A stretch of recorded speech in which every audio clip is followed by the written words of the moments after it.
Two individuals, Hamruj Mia and Pradeep Barman, have been arrested in Bishramganj for their alleged roles as masterminds of gambling. The arrests were made during a police raid on Friday night at the Bishramganj motor stand area.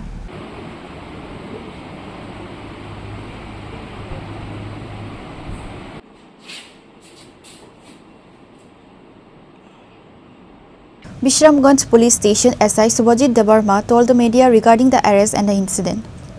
আজকে actually গোপন খবরের ভিত্তিতে আমরা একটা secret information পাই যে Bishramganj motor স্ট্যান্ডস্থিত এলাকাতে কিছু লোক ইলিগেলি তীর বা গ্যামলিং কিছু এখানে খেলা হচ্ছে। সেই মোতাবেক আমরা অ্যাকর্ডিংলি সঙ্গে সঙ্গে এখানে রেড করি এবং রেড করার পরে ওইখান থেকে আমরা দুজনকে অ্যারেস্ট করি।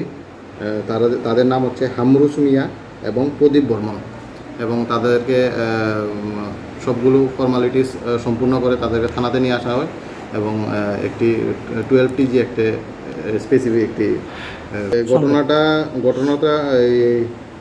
যখন আমি জানলাম, তো সেই সময় আমি ঘটনাটা ভেরিফাই করার জন্য যখন গিয়েছিলাম তখন সেই ব্যক্তিটা ঘটনাস্থলে উপস্থিত ছিল না।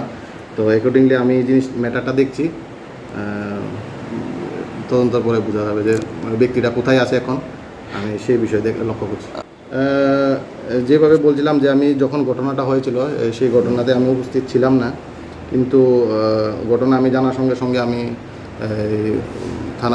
থানার বাইরে আমি গিয়ে ঘটনাটা জানার চেষ্টা করি, কিন্তু সেই সময় সে ঘটনাস্থল থেকে ছিল না। তো আমি দেখছি যে ম্যাটারটা কোথায় আছে সেই ব্যক্তিটা। Reported by Jiban from Bishalkar, Chunikhora.